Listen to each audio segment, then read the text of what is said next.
बिस्मिल्लाहिर्रहमानिर्रहीम। Welcome to IT series tutor channel. अपनी इस वीडियो में हम बात करेंगे सी प्लस प्लस प्रोग्रामिंग में वाइट स्पेसेस की। तो आइए वीडियो का आगाज करते हैं। सबसे पहले हम देखते हैं कि वाइट स्पेस से क्या मुराद है।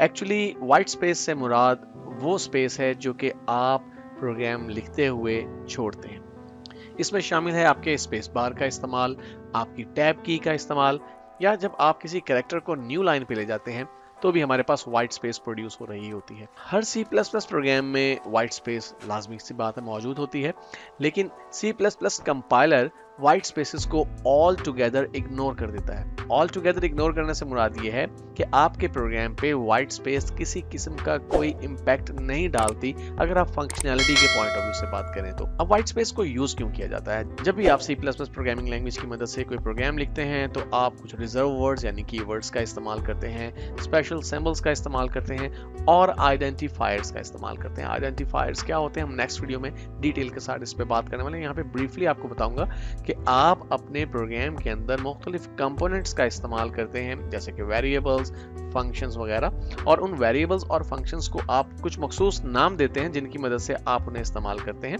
और उन नामों को हम आइडेंटिफायर्स कहते हैं। तो आइडेंटिफायर्स, कीवर्ड्स और सिंबल्स को एक दूसरे से सेपरेट करने के लिए हम वाइट स्पेस का इस्तेमाल करते हैं।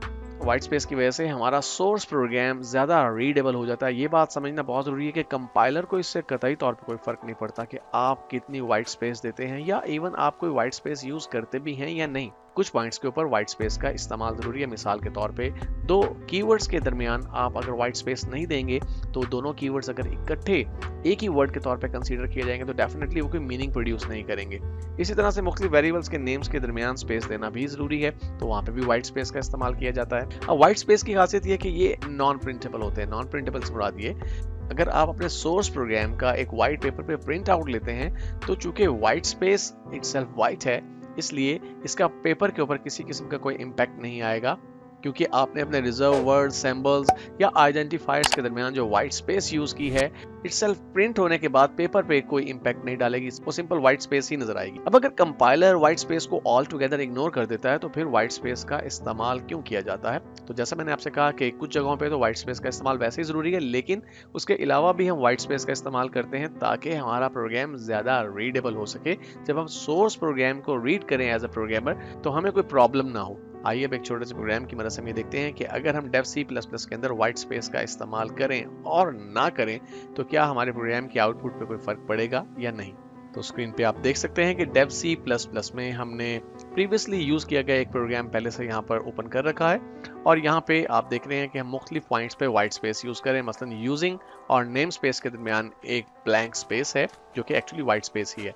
अगर हम इस वाइट स्पेस को खत्म कर दें तो आप देख रहे हैं कि अब ये कीवर्ड के तौर पे कंसीडर नहीं किए जा रहे ये दोनों वर्ड्स। इट मींस कि दोनों कीवर्ड्स के दरमियान वाइट स्पेस देना जरूरी है। लेकिन अगर यहाँ पर हम देखें कि हर एक स्टेटमेंट हमने एक नई लाइन पे लिखी है, जैसे यूजिंग नेम स्पेस एसटीडी के बाद हम मेन फंक्शन को नई लाइन पे स्टार्ट कर रहे हैं, और इसी तरह से फिर कर्ली ब्रेस को नई लाइन पे, और सी आउट, रिटर्न, ये तमाम एलिमेंट्स न्यू लाइंस के ऊपर हैं।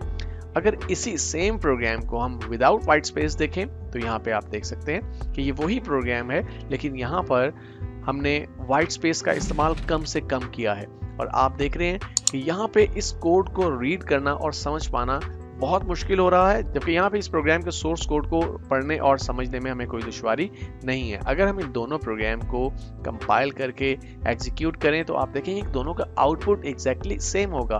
तो मैं अगर इस प्रोग्राम को कंपाइल करूं और कंपाइल करने के बाद इसे मैं रन करूं तो आप देखिए welcome to C plus plus programming.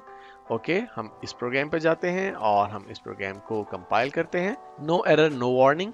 और अगर हम इसे एग्जीक्यूट करें तो आप देख रहे हैं अब की बार भी वही आउटपुट प्रोड्यूस हुआ है। इट मींस कि कंपाइलर को इससे फर्क नहीं पड़ता कि आप कितनी वाइट स्पेस यूज करते हैं। इवन अगर इसी प्रोग्राम के अंदर मैं बहुत ज्यादा वाइट स्पेस का इस्तेमाल करूं, मिसाल के तौर पर मैं यहाँ पे देखिए लाइन नंबर 7 पे ले गया इंट मेन को, और इसी तरह से अगर मैं यहाँ पे बहुत ज्यादा वाइट स्पेस दे दूं और फिर यहाँ पे टैब का इस्तेमाल करूं और इस प्रोग्राम को मैं सेव करूं और कंपाइल करने के बाद दोबारा से इसे रन करूं, तब भी हमारे पास सेम आउटपुट प्रोड्यूस हो रहा है।